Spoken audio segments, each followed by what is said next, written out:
GST ಸಂಗ್ರಹಣೆಯಲ್ಲಿ 10,000 ಕೋಟಿ ರೂಪಾಯಿ ಮತ್ತು ಮುಂದಿನ ವರ್ಷ 15,000 ಕೋಟಿ ರೂಪಾಯಿ ಕೊರತೆಯಾಗಲಿದೆ ಅಂತ ಅಂದಾಜಿಸಲಾಗಿದೆ.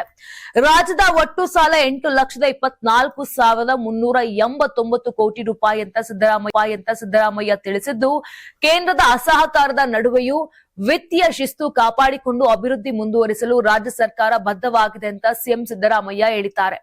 ಇನ್ನು 2025-26ನೇ ಸಾಲಿನಲ್ಲಿ ರಾಜ್ಯದ ಜಿಎಸ್ಡಿಪಿ 8.1% ನೈಜ ಬೆಳವಣಿಗೆ ದಾಖಲಿಸಿದ್ದು, ಇದು ದೇಶದ ಜಿಡಿಪಿಗಿಂತ ಹೆಚ್ಚಾಗಿದೆ. ಕೃಷಿ, ಕೈಗಾರಿಕಾ ಮತ್ತು ಸೇವಾ ವಲಯಗಳಲ್ಲಿ ಸಮತೋಲಿತ ಬೆಳವಣಿಗೆ ಕಂಡುಬಂದಿದೆ. ರಾಜ್ಯವು 56,432 ಹುದ್ದೆಗಳನ್ನು ಭರ್ತಿ ಮಾಡುವ ಮೂಲಕ ಉದ್ಯೋಗ ಸೃಷ್ಟಿಗೆ ಆದ್ಯತೆ ನೀಡುತ್ತಿದೆ ಅಂತ ಮುಖ್ಯಮಂತ್ರಿ ಸಿದ್ದರಾಮಯ್ಯ ತಿಳಿಸಿದರು.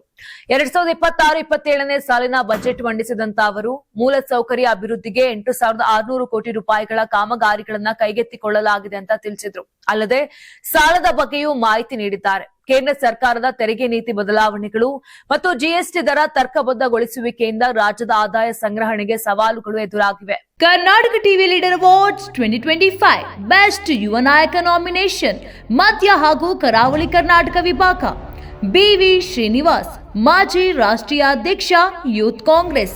ವಿನಯ್ ಕುಮಾರ್ ಜೆಬಿ, ಯುವ ನಾಯಕ ದಾವಣಗೆರೆ. ರಘು ಚಂದನ್, ಬಿಜೆಪಿ ಯುವ ನಾಯಕ ಚಿತ್ರದುರ್ಗ. ನಂದನ್ ಮಲ್ಯ, ಯುವ ಮೋರ್ಚಾ ಜಿಲ್ಲಾಧ್ಯಕ್ಷ ದಕ್ಷಿಣ ಕನ್ನಡ. ಅನಿತ್ ಸಿದ್ದೇಶ್ವರ್, ಬಿಜೆಪಿ ಯುವ ನಾಯಕ ಚಿತ್ರದುರ್ಗ ದಾವಣಗೆರೆ. ದಿಲೀಪ್ ಕುಮಾರ್, ಬಿಜೆಪಿ ಯುವ ನಾಯಕ ಚಿತ್ರದುರ್ಗ. ಎಚ್ಸಿ ಯೋಗೇಶ್, ಕಾಂಗ್ರೆಸ್ ಯುವ ನಾಯಕ ಶಿವಮೊಗ್ಗ. ರಕ್ಷಿತ್ ಶಿವರಾಮ್, ಕಾಂಗ್ರೆಸ್ ಯುವ ನಾಯಕ ದಕ್ಷಿಣ ಕನ್ನಡ. ಪಿ ರಘು, ಕಾಂಗ್ರೆಸ್ ನಾಯಕ ಹೊಳಲ್ಕೆರೆ. ಚೇತನ್ ಕೆಂಪರಾಜು, ಜೆಡಿಎಸ್ ಯುವ ನಾಯಕ ಚಿಕ್ಕಮಗಳೂರು. ಸತೀಶ್ ಗೌಡ, ಜೆಡಿಎಸ್ ಯುವ ನಾಯಕ ಹಿರಿಯೂರು. ಕಾರೆಹಳ್ಳಿ ಉಲ್ಲಾಸ್, ಜಿಲ್ಲಾಧ್ಯಕ್ಷ ಯೂತ್ ಕಾಂಗ್ರೆಸ್ ಚಿತ್ರದುರ್ಗ.